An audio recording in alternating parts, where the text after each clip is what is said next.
So I already told you about this article. This 1999 article that really is.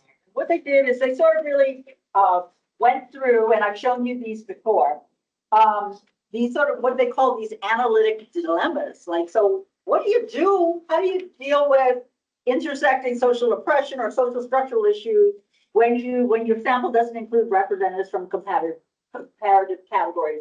In plain language, you're doing research with young Black girls, and that's what you're interested in, but you also have some really white rich girls in there. And so it's likely that the Black girls are going to be talking about gender racism and all that in ways that are very different from what the white girls are going to be talking about. So that's what that has to do with. And how to speak about these issues. Now, remember, this was written in 1999, and I'm saying that unless you're specifically interested in these issues, that's one thing.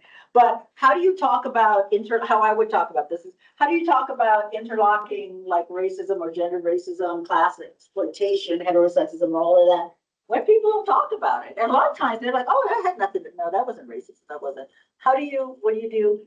And then how to analyze these multiple dimensions, so individual level, system level, separately and simultaneously.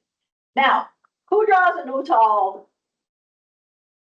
they might, I don't know if now they probably would really, they might be reluctant. They're like, we didn't call this a recommendation, but I'm calling it a recommendation because I think it's really lets you know how you should approach, not how you should.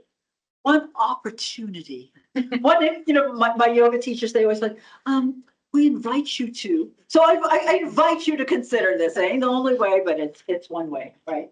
And so let me just sort of show you what this means. So think about this as sort of two steps.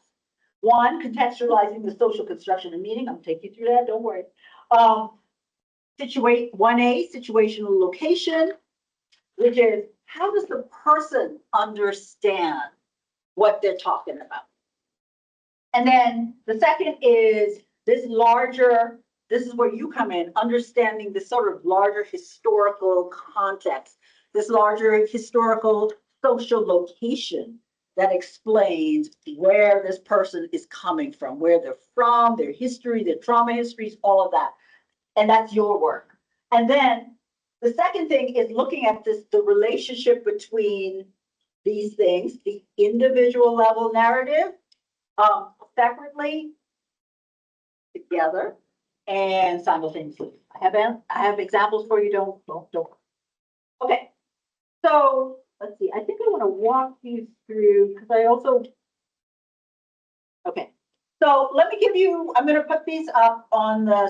Oh, this is another example that I wanted to share.